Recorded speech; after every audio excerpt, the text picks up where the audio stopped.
Dans les registres incendiés de la plantation Engenho da Conceição, une seule ligne subsiste, griffonnée à l'encre noire. La première nuit de chaque esclave appartient à celle qui règne dans l'ombre. Ce qui suit n'aurait jamais dû être découvert.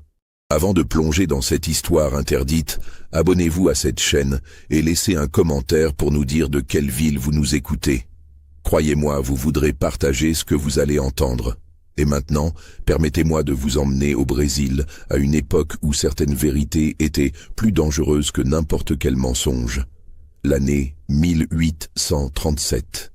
La région du Recôncavo Baiano, dans la province de Bahia, au Brésil. Les champs de canne à sucre s'étendaient à perte de vue sous un soleil impitoyable, ondulant comme une mer verte et cruelle qui avalait les vies humaines aussi facilement que la terre avalait l'eau des pluies torrentielles. C'était l'époque de l'Empire brésilien, 15 ans après l'indépendance du Portugal, mais les structures coloniales demeuraient intactes, presque sacrées dans leur brutalité. La plantation Engenho da Conceição appartenait à la famille Tavares depuis plus d'un siècle. Rodrigo Henrique Tavares en était le maître incontesté. Un homme de 42 ans dont le nom seul faisait trembler les esclaves dans un rayon de 3 lieues. Grand, le visage marqué par le soleil et par quelque chose de plus sombre encore. Il portait toujours des vêtements de lin blanc immaculés qui contrastaient avec la noirceur de ses yeux. Ses mains, dit-on, n'avaient jamais connu le travail manuel, mais elles connaissaient d'autres formes de labeur, d'autres façons de marquer la chair humaine. La Casa Grande, la grande maison du maître, se dressait sur une colline légère, dominant les senzalas, ces baraquements misérables où s'entassaient plus de 300 âmes enchaînées. La demeure était imposante, construite en pierre blanche avec des tuiles rouges importées de Lisbonne, entourée de jardins luxuriants où des fleurs exotiques côtoyaient des plantes médicinales cultivées selon les connaissances des Africains et des indigènes. Les fenêtres à volets verts scrutaient les champs comme des yeux sans paupières. À l'intérieur, les murs étaient recouverts d'azulejos portugais représentant des scènes bibliques, une ironie cruelle pour ce qui s'y déroulait réellement. Mais c'est l'épouse de Rodrigo qui constituait l'énigme la plus troublante de cette plantation. Isabella Catarina Tavares, née Ribeiro, était arrivée à Engenho da Conceição en 1834, à l'âge de 19 ans, pour un mariage arrangé par leurs familles respectives. Issue d'une famille de négociants de Salvador, elle avait reçu une éducation raffinée, inhabituelle pour l'époque. Elle savait lire, écrire, parlait français et possédait des notions de médecine naturelle héritées d'une grand-mère qui avait étudié avec des religieuses. Les premiers mois, les esclaves la décrivaient comme une femme douce, presque fragile, aux longs cheveux noirs toujours coiffés en chignon serré, aux yeux d'un brun presque doré, qui semblaient toujours légèrement humides, comme au bord des larmes. Elle portait des robes sombres, du bleu nuit ou du bordeaux profond, jamais de couleur vive. Sa peau pâle ne voyait jamais directement le soleil. Elle se déplaçait dans la maison comme une ombre, silencieuse, presque invisible. Certains se souvenaient de l'avoir entendue pleurer, la nuit, derrière les murs épais de la chambre conjugale. Puis, quelque chose avait changé. Personne ne savait exactement quand ni comment, mais au cours de l'année 1835, Isabella était devenue autre. Elle ne pleurait plus. Son regard s'était durci, son sourire avait disparu, remplacé par une expression indéchiffrable qui glaçait le sang. Elle avait commencé à se promener dans les champs, chose inhabituelle pour une señora, observant le travail des esclaves avec une attention inquiétante. Elle posait des questions au contremaître, un mulâtre brutal nommé Sébastien qui servait de pont entre le monde des maîtres et celui des esclaves. Elle voulait savoir qui était nouveau, qui venait d'arriver d'Afrique, qui parlait quelle langue, qui résistait, qui obéissait. Et puis il y avait eu la première nuit. La nuit qui allait définir l'horreur silencieuse qui régnait sur Engenho da Conceição. En septembre 1835, un navire négrier avait accosté au port de Salvador avec une cargaison de 147 Africains, principalement des Yoruba et des Hausas, capturés dans les guerres intestines de l'Afrique de l'Ouest. Rodrigo Tavares avait fait l'acquisition de 23 hommes, tous jeunes, entre 16 et 28 ans, sélectionnés pour leur constitution physique et leur apparente docilité après des mois d'enfer dans les cales du bateau. Parmi eux se trouvait un homme qu'on appellerait plus tard Thomas, car son véritable nom, Olufemi, avait été immédiatement effacé par les négriers. Il avait 22 ans, était grand et musclé malgré les privations du voyage. Il venait d'une famille de forgerons dans son village natal, une position de respect et de pouvoir. Il parlait yoruba et un peu d'arabe, appris d'un commerçant qui traversait régulièrement sa région. Ses yeux, d'après les rares témoignages qui subsistent, brillaient d'une intelligence aiguë et d'une colère contenue qui ne demandait qu'à exploser. Les nouveaux esclaves avaient été marqués au fer rouge avec les initiales RT, Rodrigo Tavares, sur l'épaule droite. La chair brûlée, l'odeur nauséabonde, les cris étouffés. Puis, ils avaient été conduits au Senzala, où on leur avait distribué des vêtements sommaires, de la farine de manioc et de l'eau. Le contremaître Sébastien leur avait expliqué les règles dans un mélange de portugais et de langues africaines qu'il avait apprises au fil des années. Travail du lever au coucher du soleil, pas de révolte, pas de fuite. La punition pour toute transgression était le fouet, la mutilation ou la mort. Mais ce soir-là, Sébastien avait ajouté quelque chose d'inhabituel, quelque chose qui avait fait frémir même les esclaves les plus anciens. Il avait regardé Thomas droit dans les yeux et avait dit « Cette nuit, tu ne dormiras pas ici. La señora a demandé à te voir. » Un silence de mort s'était abattu sur la Senzala. Les esclaves plus anciens avaient échangé des regards lourds de signification. Certains avaient baissé la tête. D'autres avaient murmuré des prières dans leur langue natale. Un vieil homme qu'on appelait Pai João, un Angolais arrivé 30 ans plus tôt et qui avait survécu à tout, avait saisi le bras de Thomas et avait chuchoté quelque chose en Kikongo, une langue que Thomas ne comprenait pas, mais le ton était clair. C'était un avertissement, peut-être même un adieu. Sébastien avait emmené Thomas vers la Casa Grande alors que la nuit tombait sur la plantation. Les grillons chantaient, les grenouilles croassaient près de l'étang artificiel, et au loin, on entendait le bruit sourd des moulins à sucre qui fonctionnaient nuit et jour pendant la récolte. Thomas marchait, les chaînes aux pieds résonnant sur le chemin de terre, son cœur battant avec une violence qu'il tentait de maîtriser. Il avait vu des horreurs pendant la traversée. Il avait vu des hommes et des femmes jetés vivants à la mer. Il avait vu des enfants mourir de maladie dans les bras de leur mère. Il pensait avoir tout vu de la cruauté humaine. Il se trompait. Ils étaient entrés par la porte de service, celle que les esclaves domestiques utilisaient. L'intérieur de la maison était d'un luxe écrasant pour quelqu'un qui n'avait connu que la pauvreté de son village, puis l'enfer du navire. Des meubles en jacaranda, des miroirs encadrés d'or, des chandeliers en argent, des tapis persans. L'odeur était étrange, un mélange de cire de bougies, de fleurs coupées et de quelque chose d'autre, quelque chose de douceâtre et de vaguement écœurant qu'il ne parvenait pas à identifier. Sébastien l'avait conduit à une chambre au premier étage, à l'arrière de la maison. Il avait frappé doucement à la porte, attendu une réponse qui n'était pas venue sous forme de mots, mais d'un simple bruit.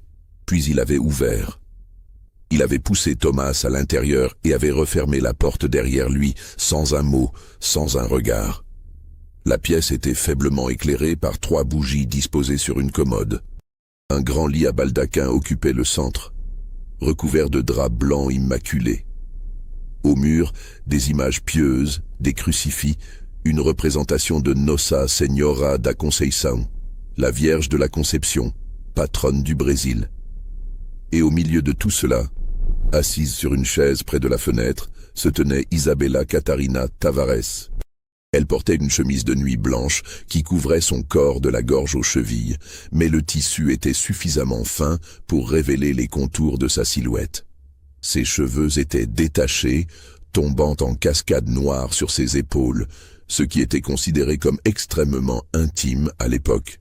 Elle regardait Thomas avec une expression difficile à déchiffrer. Ce n'était pas du désir, pas de la curiosité, pas même de la cruauté évidente. C'était quelque chose de plus complexe, de plus sombre. C'était de la résignation mêlée à une forme de pouvoir froid, comme si elle accomplissait un rituel dont elle connaissait parfaitement les étapes, mais dont elle ne tirait aucune joie.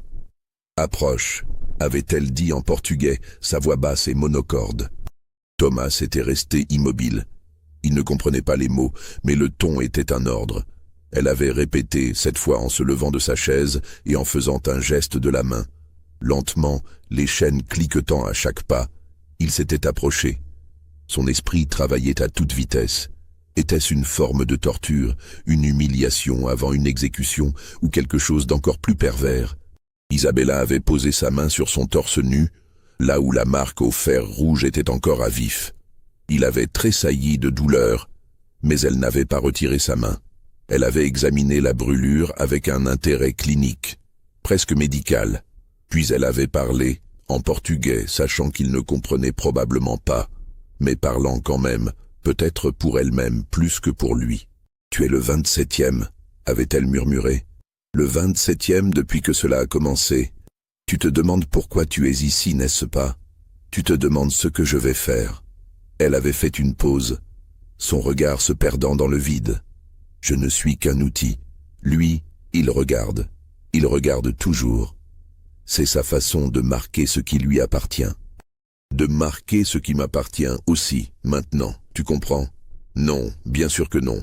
Comment pourrais-tu? » Ce qui s'était passé ensuite dans cette chambre, Thomas ne l'avait jamais raconté dans son intégralité. Les fragments qui ont survécu proviennent de témoignages indirects, de conversations murmurées des décennies plus tard, de confessions faites sur des lits de mort. Mais une chose était certaine, Isabella avait suivi un protocole précis, presque rituel. Elle avait fait déshabiller Thomas complètement. Elle avait examiné son corps sous tous les angles, notant mentalement ou peut-être même sur un carnet caché les cicatrices, les marques, les particularités, puis elle l'avait fait s'allonger sur le lit. Et pendant tout ce temps, derrière un paravent en bois sculpté qui séparait la chambre d'un petit salon adjacent, Rodrigo Henrique Tavares observait. Il ne participait pas, il ne touchait pas, il regardait simplement, assis dans un fauteuil, un verre de cachaça à la main, ses yeux froids fixés sur la scène qui se déroulait selon sa volonté. Car c'était là le secret monstrueux d'Engenho da Conceição.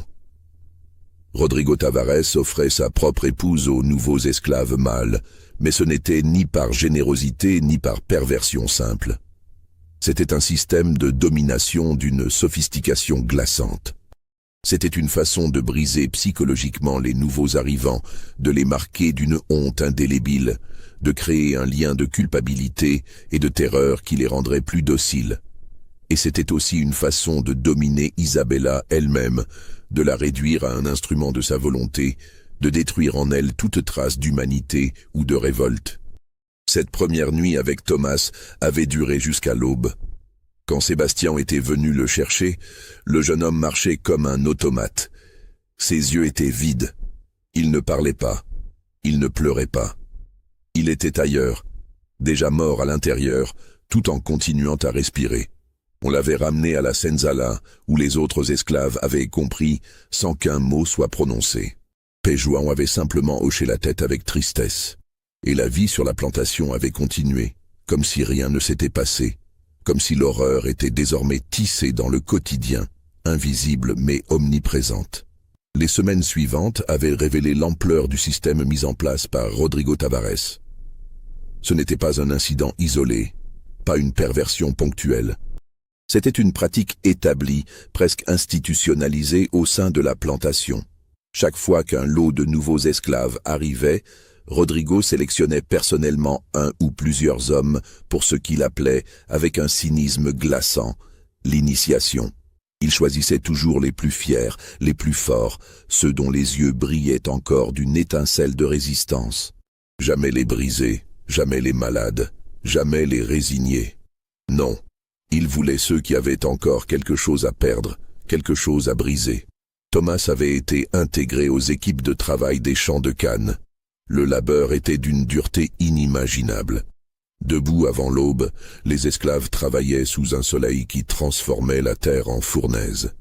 La canne à sucre devait être coupée à la base avec des facons, de longues machettes tranchantes qui mutilaient autant les hommes que les plantes. Les mains se couvraient d'ampoules qui éclataient et se reformaient en callosités épaisses. Le dos se courbait sous le poids des charges. Les pieds, souvent nus ou protégés seulement par des sandales de fortune, étaient lacérés par les feuilles acérées de la canne. Les serpents venimeux se cachaient entre les rangées. Les insectes piquaient sans relâche. La déshydratation tuait lentement. Mais ce n'était pas le travail physique qui détruisait Thomas. Il était fort, il pouvait endurer la douleur du corps. C'était la douleur de l'âme qui le rongeait. Chaque fois qu'il voyait Isabella traverser les champs dans ses robes sombres, un parasol à la main pour se protéger du soleil, accompagné de Sébastien, il sentait une vague de honte et de rage le submerger. Elle ne le regardait jamais directement. Elle passait simplement, fantomatique, comme si cette nuit n'avait jamais existé, comme si lui n'existait pas. Et puis, environ un mois après son arrivée, un nouveau groupe d'esclaves était arrivé à Engenho da Conceição. 12 hommes, tous jeunes, tous terrifiés après la traversée. Rodrigo avait fait son inspection habituelle, marchant lentement devant la ligne d'hommes enchaînés, les examinant comme du bétail. Il s'était arrêté devant un homme d'environ 25 ans, un Hausa nommé Youssouf, qui serait rebaptisé Antonio. Grand, le regard défiant malgré l'épuisement, les épaules larges. Celui-là, avait dit Rodrigo à Sébastien, et tous les esclaves présents avaient compris ce que cela signifiait. Cette nuit-là, Antonio avait été emmené à la Casa Grande, et Thomas, allongé dans la senzala, avait fermé les yeux et avait prié les orixas de son peuple, les divinités Yoruba, que sa mère lui avait enseignées malgré les efforts des missionnaires chrétiens. Il avait prié pour l'âme d'Antonio, il avait prié pour la sienne, il avait prié pour qu'un jour, d'une manière ou d'une autre, cette abomination prenne fin. Mais les mois passaient et rien ne changeait. L'Engenho suivait son cycle immuable. Récolte de la canne, broyage dans les moulins, cuisson du jus dans d'immenses chaudrons où les esclaves travaillaient dans une chaleur infernale, leur corps ruisselant de sueur, respirant les vapeurs toxiques. Production du sucre qui serait expédié vers Salvador, puis vers l'Europe, pour sucrer le thé et le café de gens qui ne connaîtraient jamais le prix humain de leur douceur. Et à intervalles réguliers, l'arrivée de nouveaux esclaves, la sélection, l'initiation nocturne, le silence pesant qui suivait. Isabella, quant à elle, semblait se transformer davantage à chaque passage des saisons.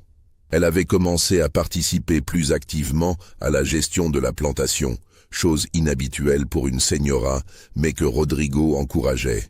Elle inspectait les réserves de nourriture destinées aux esclaves, vérifiant que les rations n'étaient ni trop généreuses ni trop insuffisantes, cherchant l'équilibre exact entre la survie et la faim qui maintenait les esclaves dans un état de dépendance constante. Elle assistait aux punitions, observant sans expression, tandis que le fouet déchirait la peau des dos. Elle prenait des notes dans un petit carnet en cuir noir qu'elle gardait toujours avec elle, répertoriant qui était fort, qui était faible, qui mourait, qui survivait. Les esclaves domestiques, ceux qui travaillaient dans la maison et entendaient parfois des bribes de conversation, rapportaient des fragments troublants. Isabella et Rodrigo ne se parlaient presque jamais en public, mais la nuit, derrière les portes fermées, leurs voix s'élevaient parfois. Non pas en dispute passionnée, mais en discussion froide, calculée, comme des associés dans une entreprise commerciale plutôt que comme des époux. On murmurait qu'ils faisaient chambre séparée depuis des mois, que Rodrigo ne touchait plus Isabella, que leur mariage était devenu un arrangement purement pratique, centré autour de ce rituel nocturne avec les esclaves. Certains esclaves plus anciens se souvenaient d'une époque différente, avant l'arrivée d'Isabella, quand Rodrigo était déjà cruel, mais d'une cruauté plus ordinaire, plus prévisible. Ils se souvenaient du maître précédent, le père de Rodrigo, Henrique Tavares, mort en 1833 d'une fièvre soudaine. Le vieux Henrique avait été brutal à sa manière, mais il suivait les règles non écrites de la société esclavagiste de l'époque. Il punissait les rébellions, exploitait le travail. Mais il ne s'aventurait pas dans ces territoires psychologiques sombres que son fils avait choisi d'explorer.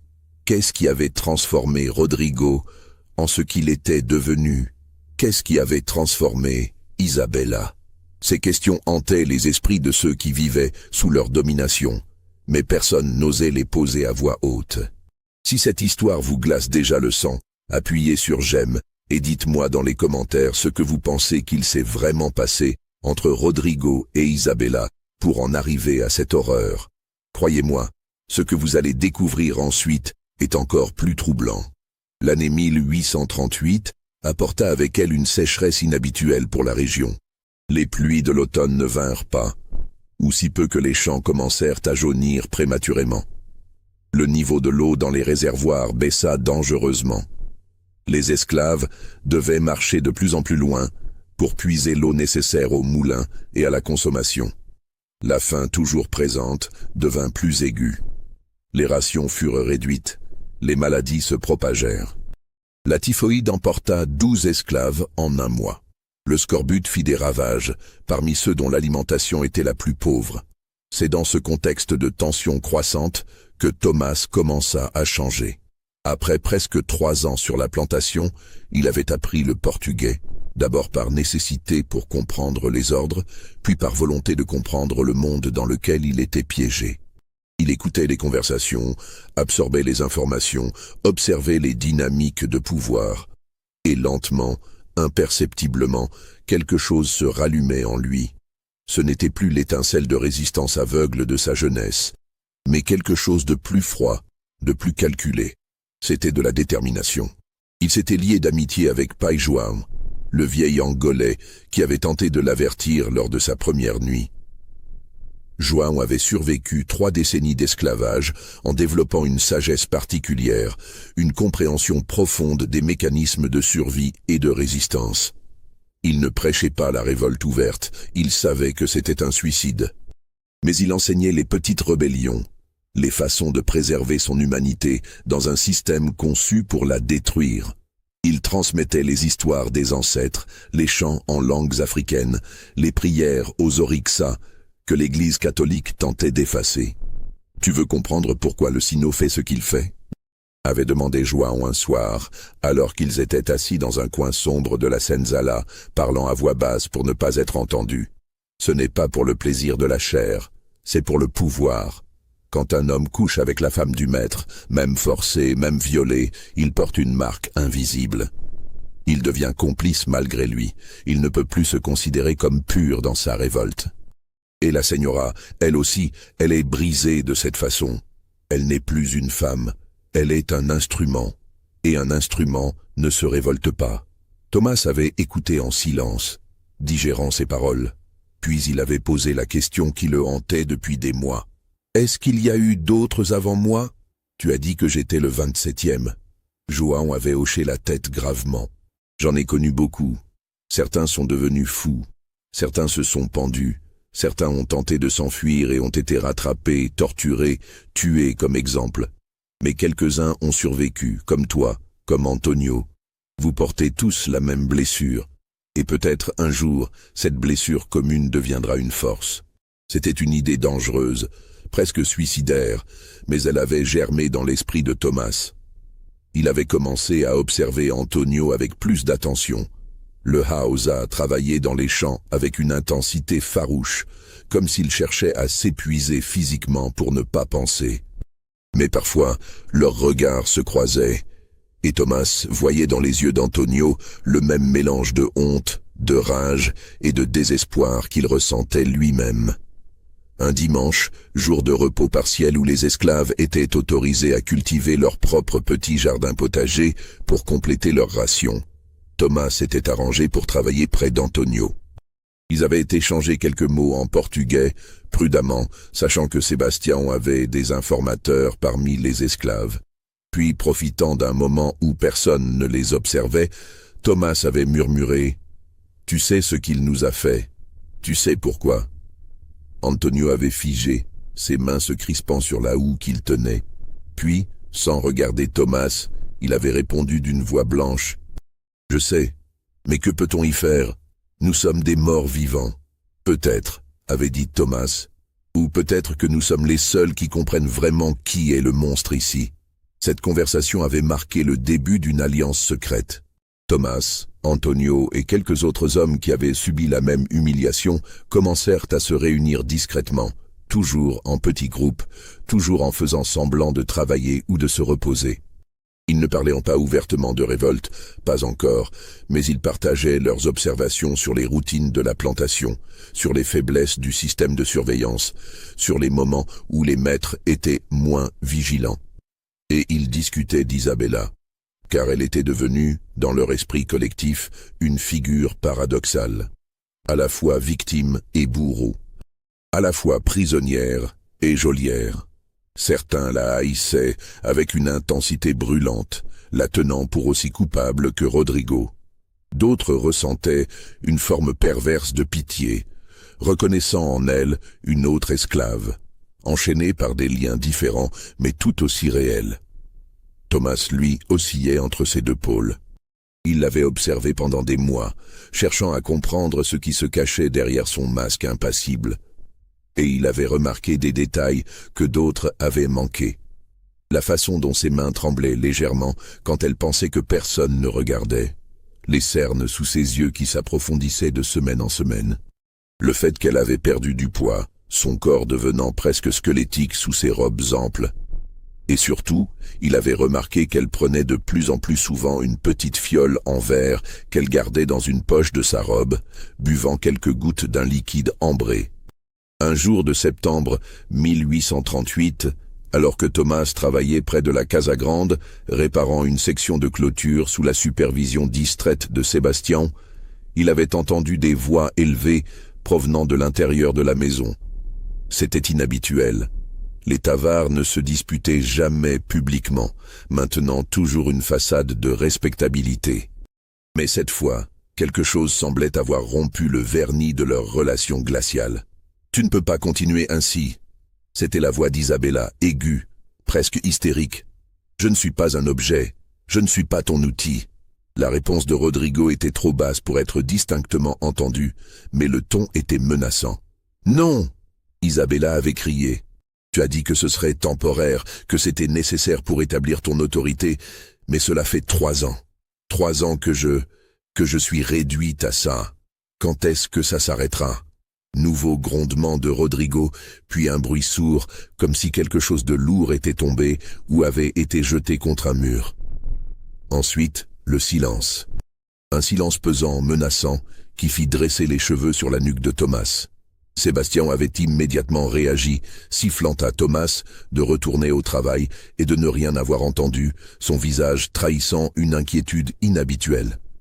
Le contremaître mulâtre était peut-être brutal, mais il n'était pas stupide. Il savait que les secrets de la Casa Grande étaient dangereux, même pour lui. Le lendemain, Isabella n'était pas sortie de la maison. Ni le jour suivant. Les esclaves domestiques chuchotaient qu'elle était malade, qu'elle restait cloîtrée dans sa chambre, refusant de manger. Une vieille esclave nommée Benedita, qui servait comme cuisinière et qui avait gagné une certaine confiance auprès d'Isabella au fil des années, fut la seule autorisée à entrer. Quand elle ressortait avec les plateaux intacts, son visage était sombre, préoccupé. Thomas avait réussi à parler brièvement avec Benedita un soir, profitant d'un moment où elle venait chercher de l'eau au puits près des Senzala. « Comment va la señora ?» avait-il demandé avec une prudence feinte. Benedita l'avait regardé avec des yeux fatigués, puis avait jeté un coup d'œil autour d'elle pour s'assurer qu'ils étaient seuls.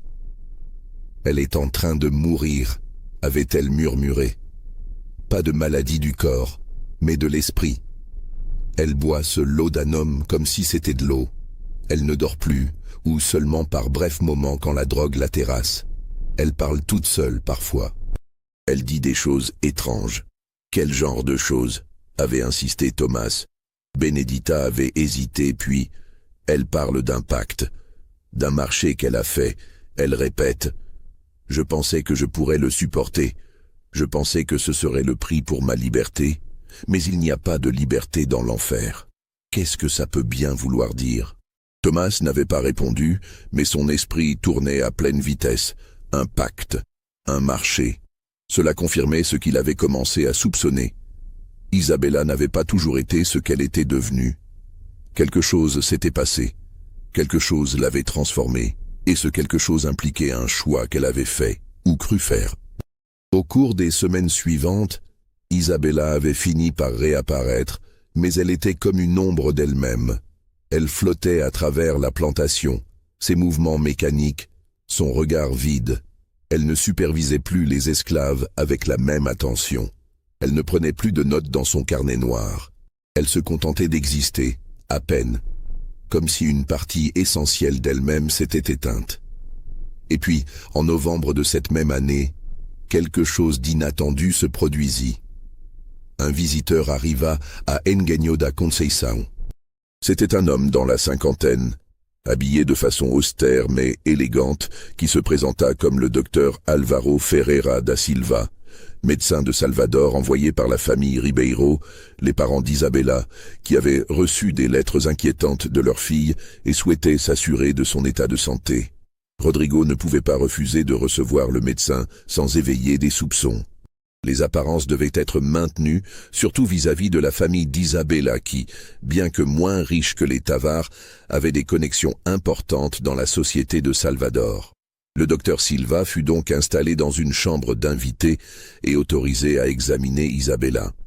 Les esclaves domestiques, toujours à l'affût d'informations, rapportèrent que l'examen avait duré plus d'1 heure, que le docteur avait posé de nombreuses questions à Isabella, non seulement sur sa santé physique, mais aussi sur son état d'esprit, sa vie quotidienne, son mariage, et que, fait remarquable, Rodrigo n'avait pas été présent pendant l'examen, bien qu'il eût tourné en rond comme un fauve en cage dans le salon adjacent. Le soir même, le docteur Silva avait eu une longue conversation privée avec Rodrigo dans son bureau. Les murs épais empêchaient d'entendre les paroles exactes, mais les tonalités étaient claires. Le docteur parlait avec une autorité calme, mais ferme. Rodrigo répondait avec une colère contenue, puis avec ce qui semblait être de la justification, puis avec quelque chose qui ressemblait à de la négociation. Le lendemain matin, le docteur Silva était reparti pour Salvador. Mais avant de partir, il avait fait quelque chose d'inhabituel. Il avait demandé à voir Benedita, l'esclave cuisinière, prétextant vouloir s'assurer que les recommandations diététiques qu'il avait données pour Isabella seraient bien suivies. Mais une fois seul avec elle, il lui avait glissé discrètement un petit paquet enveloppé dans du tissu et avait murmuré « Cache ceci. Si la señora va vraiment mal, donne-lui cela. C'est un contrepoison au laudanum. Cela peut la sauver si elle prend trop. Mais ne dis à personne d'où ça vient. » Benedita avait pris le paquet, trop surprise pour poser des questions, et le docteur était parti. Cette visite avait eu des répercussions immédiates. Rodrigo était devenu encore plus sombre, plus imprévisible. Il avait augmenté la fréquence des punitions pour des infractions mineures. Il avait fait installer un poteau de fouet permanent près des Senzala, un rappel constant de son autorité. Et, fait le plus troublant, il avait arrêté le rituel des initiations nocturnes. Un nouveau lot d'esclaves était arrivé en décembre, mais aucun n'avait été emmené à la Casa Grande pour rencontrer Isabella. Les esclaves ne savaient pas s'ils devaient se réjouir ou s'inquiéter de ce changement. Thomas, lui, comprenait que quelque chose de fondamental s'était fissuré dans l'édifice de terreur que Rodrigo avait construit. Le docteur Silva avait vu quelque chose, avait compris quelque chose, et cela avait forcé Rodrigo à modifier son comportement, au moins temporairement. Mais la question demeurait. Qu'avait exactement découvert le docteur? Et surtout, qu'allait-il advenir d'Isabella maintenant que le rituel qui définissait son existence avait été suspendu? L'année 1839 débuta sous des auspices sombres. La sécheresse persistait, transformant les champs en terre craquelée. La production de sucre chutait, ce qui rendait Rodrigo encore plus irritable. Il passait de longues heures dans son bureau, examinant les livres de comptes, envoyant des lettres urgentes à ses acheteurs à Salvador et à Recife. L'argent se faisait rare, les dettes s'accumulaient, et quand les maîtres étaient stressés, les esclaves en payaient le prix. Les fouets claquaient plus souvent, les rations diminuaient encore. Sébastien, sous pression constante de Rodrigo, devenait de plus en plus brutal dans son application de la discipline. 3 esclaves moururent en janvier, non pas de maladie, mais d'épuisement pur et simple, leur corps cédant après avoir été poussés au-delà de toute limite humaine. Leurs corps furent enterrés sans cérémonie dans un coin du domaine réservé à ce qu'on appelait cyniquement le jardin des Prétos, le jardin des Noirs, une vaste fosse commune où des centaines d'âmes reposaient dans l'anonymat. C'est dans ce contexte de désespoir croissant que Thomas et ses alliés commencèrent à envisager sérieusement la possibilité d'une fuite. Non pas une rébellion ouverte qui aurait été un suicide, mais une évasion soigneusement planifiée vers les quilombos, ces communautés d'esclaves fugitifs qui existaient dans les régions reculées de l'intérieur du pays. Il y avait des rumeurs sur un grand quilombo appelé Palmarès Novo, situé à plusieurs jours de marche dans la forêt dense, où des centaines d'anciens esclaves vivaient libres, cultivant la terre, chassant, se défendant contre les expéditions punitives des autorités coloniales. Mais fuir n'était pas simple. Les plantations étaient conçues pour être des prisons à ciel ouvert. Des patrouilles de Capitaine Domato, des chasseurs d'esclaves professionnels, parcouraient constamment la région avec leurs chiens dressés pour traquer les fugitifs. La loi autorisait la mutilation des esclaves capturés en fuite, amputation d'orteils, marquage au fer rouge du visage avec un F de fugitivo, parfois même castration pour les récidivistes. Et si un esclave était capturé une 3e fois, la peine était généralement la mort par pendaison, son corps laissé exposé sur les routes comme avertissement. Malgré ces risques terrifiants, le groupe de Thomas continua à planifier. Ils identifièrent le meilleur moment pour partir. Pendant la saison des pluies qui commencerait normalement en mars ou avril, quand les pistes seraient boueuses et plus difficiles à suivre pour les chiens. Ils commencèrent à accumuler secrètement de petites provisions, des morceaux de manioc séchés, des fruits qu'ils cachaient dans des endroits connus d'eux seuls. Antonio, qui avait travaillé comme forgeron dans sa vie antérieure, réussit à voler quelques outils métalliques qu'il cacha près de la Senzala, des objets qui pourraient servir d'armes ou d'outils de survie dans la forêt. Mais leur plus grand atout était l'information que Pai João possédait. Le vieil Angolais avait survécu assez longtemps pour mémoriser les chemins, les rivières, les points de repère de la région. Il connaissait les histoires d'autres esclaves qui avaient tenté de fuir, ceux qui avaient réussi et ceux qui avaient échoué. Il savait où trouver de l'eau potable, quelles plantes étaient comestibles, comment éviter les serpents les plus dangereux. Il devint le cartographe mental de leur évasion potentielle. Pendant ce temps, Isabella continuait sa descente dans ce qui ressemblait de plus en plus à une forme de folie douce. Elle avait repris certaines de ses activités, mais avec une qualité d'automate. Elle supervisait les esclaves domestiques, mais donnait des ordres contradictoires. Elle demandait qu'on prépare des repas qu'elle ne mangeait pas. Elle passait des heures assise dans sa chambre, fixant le vide, sa fiole de laudanum toujours à portée de main. Benedita, qui continuait à s'occuper d'elle, rapporta à Thomas, lors d'une de leurs rares conversations, que la señora parlait de plus en plus de son passé. « Elle me raconte son enfance à Salvador », avait dit Benedita. Comment elle rêvait de devenir professeure, d'enseigner aux enfants. Comment sa mère l'emmenait à l'église tous les dimanches. Comment elle lisait des romans français en cachette, des histoires d'amour et d'aventure. Et puis elle pleure et elle dit « Tout ça a été détruit, tout ça est mort, je suis morte ». A-t-elle parlé de son mariage ? Avait demandé Thomas. De comment cela a commencé ? Benedita avait hoché la tête lentement. Une fois, elle avait bu trop de laudanum, elle n'était pas consciente de ce qu'elle disait. Elle a parlé d'une nuit peu après son mariage. Rodrigo l'avait emmenée dans son bureau. Il lui avait montré des livres qu'il avait rapportés d'un voyage en Europe. Des livres sur le pouvoir, sur la domination, sur des philosophes que je ne connais pas. Il lui avait expliqué sa vision. Que le véritable pouvoir ne venait pas seulement de la force ou de la richesse, mais de la capacité à contrôler psychologiquement les autres, à briser leur volonté de façon si complète qu'ils deviendraient des extensions de sa propre volonté. Thomas avait senti un frisson glacial parcourir son échine. Et ensuite, il lui avait proposé un marché, avait continué Benedita, sa voix à peine audible. Si elle acceptait de participer à son expérience, comme il l'appelait, il lui donnerait du pouvoir. Elle ne serait pas une simple épouse décoration. Elle serait sa partenaire dans la gestion de la plantation. Elle aurait accès à l'éducation, aux livres, à l'argent.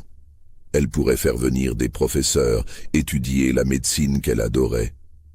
Tout ce qu'elle voulait, en échange de son obéissance dans cette unique chose. Et elle a accepté, avait murmuré Thomas, non pas comme une question mais comme une constatation. Elle a dit qu'elle pensait pouvoir le supporter, avait répondu Benedita, des larmes coulant maintenant sur ses joues ridées. Elle s'est dit que ce n'était qu'un aspect de sa vie, que le reste compenserait. Mais Rodrigo n'a jamais tenu toutes ses promesses. Les livres sont venus, oui, quelques professeurs aussi, mais le pouvoir réel, jamais. Elle n'a jamais été qu'un outil. Et maintenant, elle se rend compte qu'elle a vendu son âme pour rien. Cette révélation avait profondément ébranlé Thomas. Il avait voulu haïr Isabella simplement, la voir comme une complice volontaire. Mais cette histoire révélait quelque chose de plus complexe, de plus tragique. Elle aussi avait été piégée, manipulée, brisée, pas par les chaînes de fer, mais par les chaînes invisibles de la promesse trahie, de l'espoir détruit, de l'identité annihilée. Mais cette compréhension ne changeait rien aux faits. Isabella avait participé. Elle avait été l'instrument de l'humiliation de 27 hommes, peut-être plus. Elle portait cette culpabilité, que son consentement initial ait été manipulé ou non. En mars 1839, les pluies attendues ne vinrent toujours pas. La situation devenait critique. Les réservoirs étaient presque vides. On parlait d'envoyer des esclaves chercher de l'eau à une rivière située à plusieurs heures de marche. Les champs de canne mouraient, la faillite menaçait. Et Rodrigo, acculé financièrement, commença à prendre des décisions désespérées. Il annonça qu'il allait vendre une partie de ses esclaves pour renflouer ses finances. Une vente qui impliquerait la séparation de familles, l'éclatement des liens qui s'étaient formés malgré l'horreur. Les esclaves tombèrent dans un état de terreur anticipée, chacun se demandant s'il serait choisi, s'il serait arraché à ceux qu'il connaissait pour être vendu à des conditions peut-être encore pires ailleurs. C'est dans ce climat de panique que Thomas prit une décision audacieuse. Il fallait accélérer les plans de fuite. Il ne pouvait pas attendre les pluies qui ne venaient pas. Il fallait partir maintenant, profiter de la confusion, avant que le groupe ne soit dispersé par les ventes. Il organisa une réunion secrète avec ses alliés les plus proches.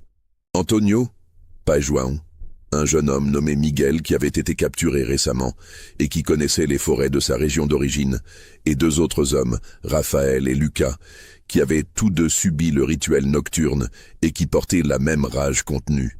« Nous partons dans 3 jours », avait déclaré Thomas. Le Sino envoie une grande partie des Capangas, les gardes armés, à Salvador pour négocier les ventes. Sébastien sera moins surveillé. C'est notre meilleure chance. Et la señora ? Avait demandé Antonio, sa voix chargée d'une émotion complexe. Qu'est-ce qu'on fait d'elle ? Un silence tendu s'était installé. C'était la question que tous évitaient depuis des semaines. Isabella représentait quelque chose de différent pour chacun d'eux. Pour certains, elle était l'ennemi. Pour d'autres, une victime. Pour Thomas, elle était devenue un symbole de toute la complexité morale de leur situation. Elle reste, avait finalement dit Thomas. Notre fuite, c'est notre justice. Sa prison, c'est la sienne. Mais au fond de lui, il n'était pas sûr que ce soit la bonne décision. Et cette incertitude allait le hanter. Le jour prévu pour la fuite arriva. C'était un mercredi, jour où traditionnellement les surveillances étaient légèrement relâchées, car Rodrigo se rendait à une petite chapelle locale pour la messe, maintenant les apparences de piété catholique. Le groupe avait décidé de partir à la tombée de la nuit, quand l'obscurité leur offrirait une protection maximale. Thomas passa la journée dans un état de tension extrême, chaque muscle de son corps prêt à l'action. Il travaillait au champ, accomplissant ses tâches avec une normalité feinte, mais son esprit était ailleurs, repassant le plan encore et encore, anticipant chaque obstacle potentiel. Puis, en fin d'après-midi, quelque chose d'inattendu se produisit. Isabella apparut au champ. Elle n'était pas venue depuis des semaines. Elle marchait lentement, sans parasol malgré le soleil encore brûlant, ses vêtements légèrement en désordre, ses cheveux moins soigneusement coiffés que d'habitude. Elle semblait chercher quelqu'un du regard. Finalement, elle s'arrêta près de l'endroit où Thomas travaillait. Sébastien, surpris par sa présence, s'approcha pour lui demander si elle avait besoin de quelque chose, mais elle le renvoya d'un geste de la main. Puis, elle regarda Thomas directement, pour la première fois depuis cette nuit, il y a presque 4 ans. Leurs regards se croisèrent, et dans les yeux d'Isabella, Thomas vit quelque chose qu'il n'avait jamais vu auparavant. De la clarté. Une lucidité douloureuse, comme si les brumes de laudanum et de folie s'étaient momentanément dissipées. « Vous allez partir », dit-elle simplement, en portugais, assez bas pour que seul Thomas puisse l'entendre. Ce n'était pas une question. Thomas ne répondit pas, son cœur battant violemment. Comment savait-elle? Quelqu'un avait-il parlé? Était-ce un piège? Je ne vous en empêcherai pas, continua Isabella, sa voix étrangement calme. Je ne dirai rien, mais je veux que vous sachiez quelque chose. Elle s'arrêta, ses lèvres tremblant légèrement. Ce que je vous ai fait, ce que j'ai fait à tous, je ne peux pas demander pardon. Je ne mérite pas le pardon. Mais je veux que vous compreniez que j'ai été aussi détruite que vous. Différemment, mais détruite. Et maintenant je vais mettre fin à tout ça. Avant que Thomas puisse répondre, avant qu'il puisse même comprendre pleinement ce qu'elle voulait dire, Isabella s'était détournée et avait commencé à marcher vers la Casa Grande. Thomas la regarda partir, un sentiment d'appréhension grandissant en lui. Qu'avait-elle voulu dire par « mettre fin à tout ça » ? La nuit tomba sur Engenho da Conceição avec une lenteur agonisante. Thomas et ses 5 compagnons se préparèrent en silence, rassemblant leurs maigres provisions, leurs outils volés.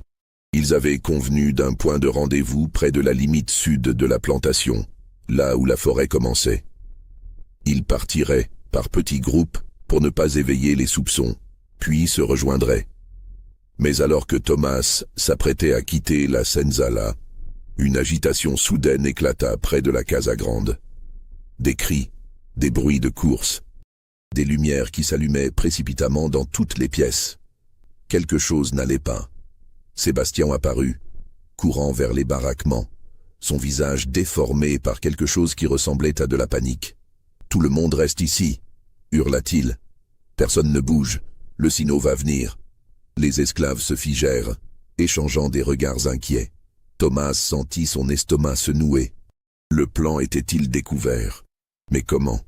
Et puis, il se souvint des dernières paroles d'Isabella. « Je vais mettre fin à tout ça. » Non. Oh non. Rodrigo émergea de la maison, portant une lanterne, son visage d'ordinaire si contrôlé maintenant tordu par une rage, et quelque chose d'autre, quelque chose qui ressemblait à de l'incompréhension, du choc. Derrière lui venaient Benedita et 2 autres esclaves domestiques, tous en larmes. « Ma femme est morte », annonça Rodrigo d'une voix rauque. « La señora Isabella Catarina Tavares est morte. » Un silence absolu s'abattit sur la plantation. Même les insectes semblèrent cesser leur chant nocturne. Thomas sentit ses jambes faiblir. Morte. Comment? Rodrigo continua, parlant plus pour lui-même que pour les esclaves rassemblés. Elle s'est empoisonnée. Elle a bu tout le flacon de laudanum. Benedita l'a trouvé dans sa chambre. Elle a laissé une lettre. Une lettre. Thomas vit Rodrigo serrer un morceau de papier dans son poing, le froissant jusqu'à ce qu'il ne soit plus qu'une boule informe. Une lettre de mensonge et d'accusation, cracha Rodrigo. Elle ose m'accuser. Moi, comme si elle n'avait pas consenti, comme si elle n'avait pas profité de tout ce que je lui ai donné. Mais sous la rage, il y avait quelque chose d'autre dans la voix de Rodrigo. Une faille, un tremblement. Pour la première fois depuis que Thomas le connaissait, le maître semblait perdre son masque de contrôle absolu. « Elle dit qu'elle a tout noté », continua Rodrigo, presque murmurant maintenant. « Les noms, les dates, tout. Elle dit qu'elle a envoyé une copie de ses notes à son confesseur à Salvador. Des mensonges, des inventions d'une femme dérangée par les drogues. Mais c'était trop spécifique pour être un mensonge. Isabella, dans ses dernières heures de lucidité, avait fait quelque chose de remarquable. Elle avait documenté les horreurs. Elle avait créé un témoignage. Et elle l'avait mis en sécurité, hors de portée de Rodrigo. Thomas comprit à cet instant que le monde de Rodrigo Tavares était en train de s'effondrer. Si ces notes devenaient publiques, si l'Église les lisait, si les autorités de Salvador en avaient connaissance, même dans cette société qui tolérait d'immenses cruautés envers les esclaves, ce qui s'était passé à Engenho da Conceição franchirait une ligne. Ce n'était pas simplement de l'exploitation, c'était quelque chose de plus pervers, de plus systématiquement cruel. Cela pourrait détruire la réputation de Rodrigo, ruiner ses relations commerciales, peut-être même le conduire à des poursuites. Les jours suivants furent chaotiques. Isabella fut enterrée rapidement, presque secrètement, dans le petit cimetière familial près de la chapelle. Aucun prêtre de Salvador ne vint officier. Seul le père local, un homme âgé qui dépendait financièrement de Rodrigo, marmonna quelques prières expédiées. Rodrigo fit détruire toutes les affaires personnelles d'Isabella, brûlant ses robes, ses livres, son petit carnet noir qu'il trouva caché sous son matelas. Il fouilla frénétiquement la maison, cherchant s'il existait d'autres copies de ses notes. Mais Isabella avait été plus prudente qu'il ne le pensait. 3 semaines après sa mort, un émissaire arriva de Salvador, portant une lettre de l'évêque diocésain. La lettre était formelle, glaciale. Elle informait Rodrigo que l'Église avait reçu un document troublant d'une certaine dame récemment décédée. Que ce document contenait des allégations graves concernant les pratiques morales à Engenho da Conceição. Que l'évêque, bien qu'il comprît les nécessités économiques de la gestion d'une plantation, ne pouvait ignorer certains comportements qui heurtaient profondément la doctrine chrétienne. La lettre ne menaçait pas explicitement Rodrigo, mais l'avertissement était clair. L'Église le surveillait. Un pas de trop, et son statut social, sa respectabilité, tout ce pourquoi il avait construit son système de terreur, s'évaporerait. Rodrigo lut et relut la lettre, puis la jeta au feu. Il passa les jours suivants enfermé dans son bureau, buvant de la cachaça en quantité croissante, alternant entre des périodes de silence morne et des explosions de rage où il détruisait des meubles, brisait des miroirs, hurlait contre les murs. Sébastien essayait de maintenir l'ordre dans la plantation, mais lui aussi semblait déstabilisé. L'équilibre de terreur soigneusement calibré s'était rompu. Les esclaves le sentaient, une possibilité s'ouvrait dans cette fissure. Et Thomas décida qu'il était temps d'agir. La nuit de la fuite fut repoussée d'1 semaine pour permettre à la situation de se stabiliser légèrement, mais maintenant le moment était venu. Thomas, Antonio, Pai João, Miguel, Raphaël et Lucas se retrouvèrent au point de rendez-vous convenu. Ils avaient avec eux quelques provisions, des outils et surtout un objectif clair, atteindre le Quilombo de Palmares Novo avant d'être capturés. Ils commencèrent leur marche dans l'obscurité, guidés par la connaissance de Pai João des étoiles et des chemins. Les premières heures furent tendues, chaque bruit les faisant sursauter, s'attendant à entendre les aboiements des chiens de chasse. Mais aucun bruit de poursuite ne vint. Ce n'est que beaucoup plus tard qu'ils apprendraient pourquoi. Benedita, fidèle jusqu'au bout à la mémoire d'Isabella, avait saboté les lanternes des gardes cette nuit-là, retardant toute poursuite potentielle de plusieurs heures critiques. Elle avait aussi libéré les chiens de chasse de leur enclos, les laissant courir dans toutes les directions. C'était son dernier acte de résistance, son hommage à la femme qu'elle avait servie et qui, à la fin, avait choisi la seule forme de liberté qui lui restait. Thomas et ses compagnons marchèrent pendant 3 jours et 3 nuits, se cachant pendant les heures de plein soleil, progressant péniblement à travers la forêt dense. Ils survécurent en mangeant des fruits sauvages, en buvant l'eau des ruisseaux, en suivant les indications que Pai Juan se souvenait vaguement d'avoir entendues des décennies plus tôt. Le 4e jour, épuisés, affamés, leurs pieds ensanglantés par les kilomètres parcourus, ils furent découverts par une patrouille du Quilombo. Des hommes et des femmes armés de lances et de machettes, leurs visages d'abord méfiants puis, après avoir entendu leur histoire, empreints de compassion et de solidarité. Ils furent emmenés au cœur de Palmares Novo, un village construit dans une clairière protégé par des palissades de bois, où vivaient près de 200 anciens esclaves. Une communauté libre, organisée selon des principes égalitaires inspirés des traditions africaines et adaptés aux réalités brésiliennes. Un endroit où les chaînes, physiques et psychologiques, pouvaient commencer à être défaites. Thomas vécut à Palmares Novo pendant 7 ans.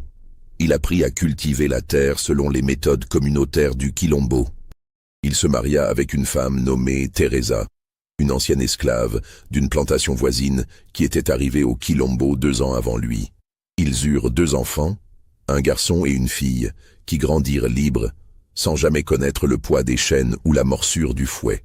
Thomas leur enseigna les histoires de son peuple Yoruba, les légendes de ses ancêtres, mais aussi l'histoire d'Engenho da Conceição.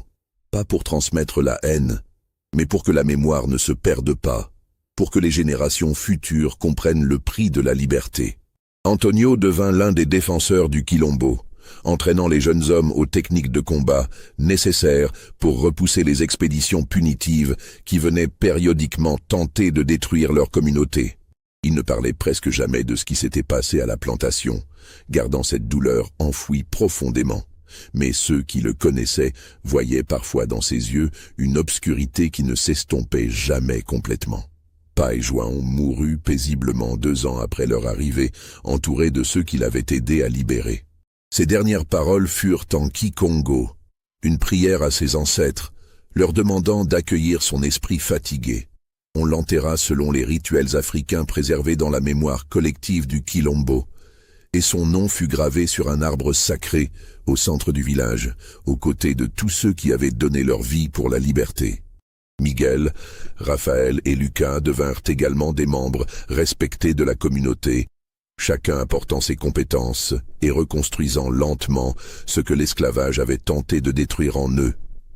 Leur humanité, leur dignité, leur sentiment d'avoir une valeur intrinsèque au-delà de leur capacité à travailler pour un maître. Mais qu'était-il advenu d'Engenho da Conceição après leur fuite? Les nouvelles voyageaient lentement dans ces régions, portées par des voyageurs occasionnels, des commerçants itinérants, d'autres esclaves fugitifs qui rejoignaient le Quilombo. Les fragments d'informations qui parvenaient jusqu'à Palmares Novo peignaient le tableau d'une lente désintégration. Rodrigo Tavares n'avait jamais récupéré de la mort d'Isabella et de la fuite de ses esclaves. La lettre de l'évêque avait circulé dans certains cercles de Salvador. Jamais publiquement, mais suffisamment pour que les rumeurs commencent. Des rumeurs sur des pratiques déviantes à Engenho da Conceição. Des rumeurs sur un maître qui utilisait sa propre épouse de manière impie. Les détails étaient vagues, déformés par la transmission orale, mais le dommage était fait. La réputation de Rodrigo en souffrit gravement. Ses partenaires commerciaux commencèrent à se distancier. Les prêts qu'il sollicitait pour maintenir la plantation à flot furent refusés. La sécheresse persistante n'arrangeait rien, détruisant les récoltes année après année. Les esclaves restants, sentant la faiblesse du système, devinrent moins dociles. Certains s'enfuyaient, d'autres résistaient passivement, travaillant lentement, sabotant subtilement l'équipement. Sébastien, le contremaître, fut retrouvé mort en 1842 dans des circonstances mystérieuses, peut-être assassiné par un esclave vengeur, peut-être victime d'un accident, personne ne sut jamais avec certitude. Rodrigo se mit à boire de plus en plus. Il passait des journées entières enfermé dans sa chambre, celle qu'il avait autrefois partagée avec Isabella, parlant seul, parfois hurlant contre des fantômes que lui seul pouvait voir. Les esclaves domestiques qui restaient murmuraient qu'il était hanté, que l'esprit de la señora ne lui donnait pas de repos. Mais ce n'était pas des fantômes surnaturels qui le torturaient. C'était la culpabilité, le poids de ses propres actions, la réalisation lente et horrible que tout ce qu'il avait construit, tout son système de domination absolue, s'était effondré, le laissant seul avec les ruines de sa propre cruauté. En 1846, Engenho da Conceição fut saisi pour dette et vendu aux enchères. Rodrigo était alors un homme brisé, prématurément vieilli, son esprit détruit par l'alcool et les remords. Il mourut quelques mois plus tard, dans une petite maison de Salvador, seul, abandonné par sa famille, qui avait honte d'être associée à son nom. Il n'y eut pas de funérailles élaborées, pas de messe commémorative, juste un enterrement rapide dans un coin oublié du cimetière municipal. La plantation elle-même fut achetée par un consortium de négociants de Recife qui tentèrent de la remettre en marche, mais sans succès. L'endroit semblait maudit, non par des forces surnaturelles, mais par le poids de son histoire. Les esclaves qui y étaient envoyés trouvaient toujours des moyens de s'enfuir. L'équipement tombait constamment en panne. Les récoltes échouaient mystérieusement. Les nouveaux propriétaires finirent par abandonner, laissant les bâtiments se dégrader lentement sous l'assaut de la végétation tropicale. Quant aux notes d'Isabella, le document qu'elle avait envoyé à l'évêque, il disparut dans les archives ecclésiastiques. Peut-être fut-il intentionnellement détruit pour éviter le scandale. Peut-être fut-il simplement oublié, classé parmi des milliers d'autres documents dans les caves humides de l'évêché. Mais des copies existaient peut-être ailleurs. Isabella, dans sa planification méticuleuse de ses derniers actes, avait-elle envoyé le document à d'autres destinataires, à sa famille, à un juge sympathique, à un journaliste abolitionniste? Personne ne le sut jamais avec certitude. Ce qui est certain, c'est que dans les décennies qui suivirent, des histoires commencèrent à circuler dans la région du Recôncavo Baiano.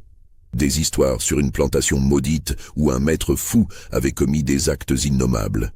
Des histoires qui mélangeaient faits et fiction, exagérant certains détails, en minimisant d'autres, transformant lentement Engenho da Conceição en une légende urbaine, un conte moral sur les dangers de l'orgueil et de la cruauté. Certaines versions parlaient d'un seigneur qui avait vendu son âme au diable pour obtenir le pouvoir absolu sur ses esclaves. D'autres racontaient qu'il avait été tué par un esclave vengeur qui avait ensuite disparu dans la forêt, protégé par les Orixa africains. D'autres encore affirmaient que son épouse l'avait empoisonné avant de se suicider, un meurtre-suicide passionnel. La vérité plus complexe, plus troublante, plus profondément humaine dans son horreur se perdit dans ces récits mythifiés. Mais pour Thomas, vieillissant maintenant à Palmares Novo, la vérité ne s'était jamais estompée. Il se souvenait de chaque détail de cette nuit dans la chambre d'Isabella. Il se souvenait de son regard vide, de ses gestes mécaniques, de la présence invisible mais palpable de Rodrigo, observant depuis l'ombre. Il se souvenait de la honte écrasante qui l'avait submergé, de la façon dont cette expérience avait marqué son âme aussi profondément que le fer rouge avait marqué son épaule. Et il se souvenait d'Isabella elle-même, non pas comme un monstre simple, mais comme une femme qui avait fait un choix terrible, poussée par des circonstances qu'elle n'avait pas pleinement comprises, qui avait ensuite vécu avec les conséquences de ce choix, qui s'était lentement désintégrée sous le poids de sa propre complicité et qui avait finalement trouvé le courage de briser le cycle de la seule façon qu'elle connaissait, en s'en extrayant définitivement et en laissant derrière elle un témoignage qui, même s'il ne lui apporta jamais justice complète, avait au moins fissuré l'armure d'impunité de Rodrigo. Un soir de 1853, alors que Thomas était assis devant sa maison à Palmares Novo, regardant ses petits-enfants jouer dans la poussière rouge du village, libre pour la première fois de sa vie adulte, il pensa à Isabella. Il pensa à tous ceux qui avaient souffert à Engenho da Conceição. Il pensa à Benedita, qui avait choisi de rester pour aider leur fuite et qui était probablement morte esclave, n'ayant jamais connu la liberté physique, mais ayant exercé sa liberté morale dans cet acte final de résistance. Et il comprit quelque chose que des années de réflexion lui avaient lentement enseigné. Le mal n'était pas toujours un monstre évident, avec des cornes et des griffes. Parfois, le mal ressemblait à un homme élégant en costume blanc, se considérant comme un philosophe, croyant que sa cruauté était une forme supérieure de contrôle social. Parfois, le mal ressemblait à une jeune femme qui faisait un compromis qu'elle pensait pouvoir gérer, ne réalisant que trop tard qu'elle avait compromis son âme même. Parfois, le mal était systémique, tissé dans les structures d'une société qui considérait certains êtres humains comme de simples propriétés. Mais il comprit aussi que la résistance, même dans ses formes les plus petites, avait du pouvoir. Benedita sabotant les lanternes, Isabella laissant un témoignage, Pai João transmettant ses connaissances, Antonio, Miguel, Raphaël, Lucas et lui-même choisissant de risquer la mort pour la possibilité de la liberté. Chacun de ces actes, individuellement petits, contribuait à fissurer le système. L'esclavage au Brésil continuerait pendant encore des décennies. Ce ne serait qu'en 1888 que la loi Auréa abolirait définitivement cette institution monstrueuse, faisant du Brésil le dernier pays des Amériques à abolir l'esclavage. Des millions d'âmes souffriraient encore, des millions d'histoires d'horreur s'ajouteraient à celles d'Engenho da Conceição. Mais chaque histoire de résistance, chaque acte de défi, chaque moment où quelqu'un choisissait l'humanité plutôt que l'obéissance aveugle, était une pierre ajoutée à l'édifice de la liberté future. Thomas mourut en 1857 à l'âge de 42 ans, relativement jeune selon les standards modernes, mais ayant vécu plus pleinement dans ces années de liberté que beaucoup ne vivent en une vie entière. Il fut enterré sous un grand arbre à Palmares Novo et son nom fut ajouté à la liste des ancêtres honorés. Ses enfants et petits-enfants transmirent son histoire, génération après génération, jusqu'à ce qu'elle devienne une partie de la mémoire collective de leur communauté. Et quelque part, dans les archives poussiéreuses de l'évêché de Salvador, ou peut-être perdues à jamais dans un incendie ou les ravages du temps, reposaient peut-être encore les notes d'Isabella Catarina Tavares. Des pages jaunies couvertes de son écriture soignée, documentant avec une précision clinique les horreurs qu'elle avait elle-même aidé à perpétrer. Un témoignage écrit dans le sang et les larmes. Une confession qui était aussi une accusation.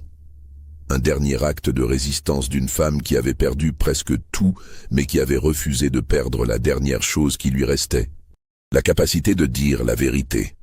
Les ruines d'Engenho da Conceição existent peut-être encore aujourd'hui, quelque part dans le Reconcavo baiano. Des murs de pierre blanche envahis par la végétation. Des fondations brisées où s'élevait autrefois la Casa Grande.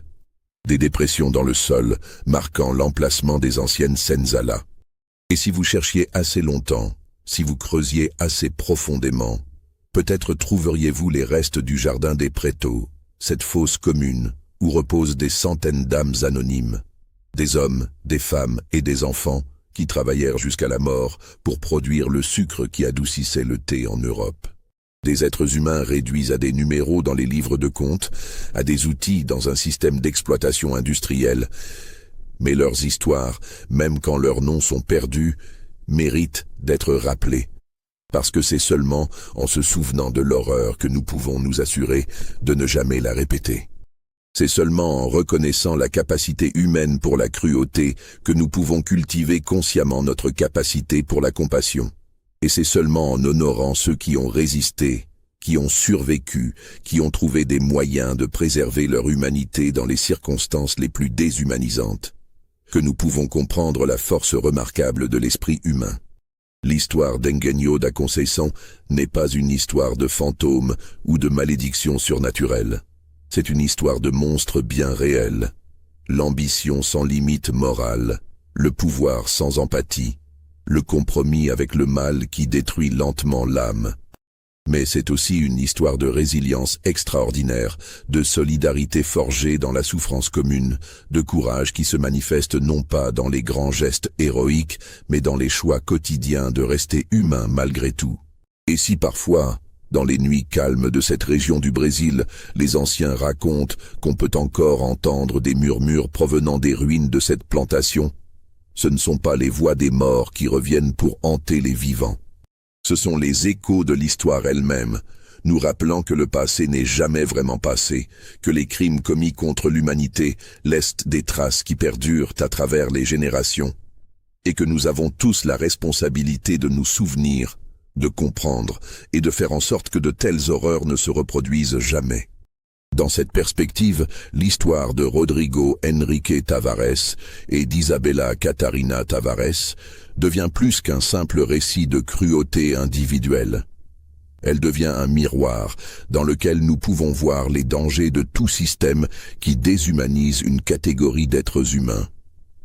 Elle devient un avertissement sur les rationalisations que nous construisons pour justifier l'injustifiable. Elle devient une question que chaque génération doit se poser. Quand confrontés au mal systémique, que choisirons-nous? La complicité par le silence, la complicité par la participation active, ou la résistance, même quand celle-ci semble futile, même quand le prix est énorme? Thomas, Antonio, Paijouan et les autres ont fait leur choix. Isabella, à sa façon compliquée et tragique, a finalement fait le sien. Benedita a fait le sien. Et maintenant, des siècles plus tard, nous sommes laissés avec leurs histoires, avec les leçons qu'elles portent, avec les questions qu'elles soulèvent. Cette histoire vous a-t-elle glacé le sang? Pensez-vous que tout cela ait vraiment pu se produire, ou est-ce une légende exagérée? Laissez votre opinion dans les commentaires ci-dessous. Si cette histoire vous a marqué, abonnez-vous à cette chaîne et partagez-la avec ceux qui, comme vous, cherchent à comprendre les parts les plus sombres de notre histoire humaine. Parce que c'est seulement en regardant franchement notre passé, dans toute son horreur, que nous pouvons espérer construire un avenir meilleur. Et rappelez-vous, les monstres les plus terrifiants ne sont pas ceux des contes de fées. Ce sont ceux qui portent des visages humains, qui vivent dans des maisons élégantes, qui s'assoient dans les églises le dimanche. Ce sont ceux qui construisent des systèmes d'oppression et les appellent civilisations. Ce sont ceux qui compromettent leur humanité pour le pouvoir, l'argent ou le confort. Mais rappelez-vous aussi que même dans les ténèbres les plus profondes, il y a toujours eu ceux qui ont choisi la lumière, ceux qui ont résisté, ceux qui ont survécu, ceux qui ont transmis leurs histoires, pour que nous n'oubliions jamais. Engenho da Conceição n'existe peut-être plus, mais son histoire et les leçons qu'elle porte doivent perdurer. Pour les Thomas, les Antonio, les João de ce monde, pour les Isabella qui ont fait des choix terribles et qui ont payé le prix ultime, pour les Benedita qui ont résisté silencieusement, et pour tous ceux dont les noms ont été perdus, mais dont les vies avaient de l'importance, dont les souffrances n'ont pas été vaines, dont les histoires méritent d'être rappelées. N'oubliez jamais, ne laissez jamais l'histoire se répéter, et demandez-vous toujours, de quel côté de l'histoire me tiendrai-je ?